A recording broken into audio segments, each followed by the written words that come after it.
काल माघारीचा अखेरचा दिवस होता आणि आज अधिकृतरित्या चिन्ह वाटप अनुक्रमांक नंबर वाटप हा दुपारच्या वेळेला आपला संपूर्ण प्रक्रिया आता पार पडलेली आहे। आणि आज सायंकाळीच आपण पाहतोय की आपल्या प्रभाग क्रमांक 5 मधील जे काही राष्ट्रवादी काँग्रेस पक्ष व भारतीय जनता पार्टी पक्ष यांची युती निर्माण झाली आणि त्या युतीच्या माध्यमातून आज अधिकृतरित्या 5 क्रमांक वॉर्डाचा आज प्रभागाचा अधिकृत नारळ वाढून प्रचाराचा शुभारंभ आज करण्यात आलेला आहे।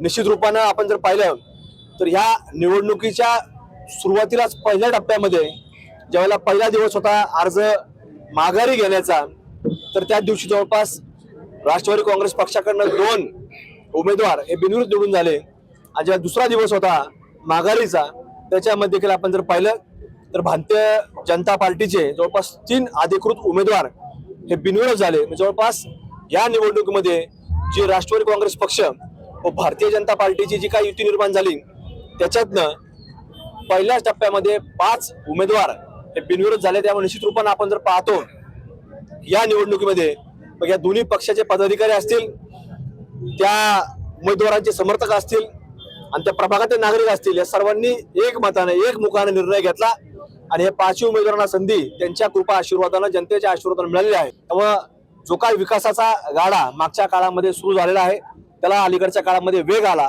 आणि त्याला अजून गती देण्याचा प्रयत्न या निवडणुकीच्या माध्यमातून जनता करणार आहे। जनतेचा कौल याच बाजूने राहील अशी एक खात्रीने विश्वास आपल्याला कालच्या माघारीच्या निमित्ताने आपल्याला पाहायला मिळाला।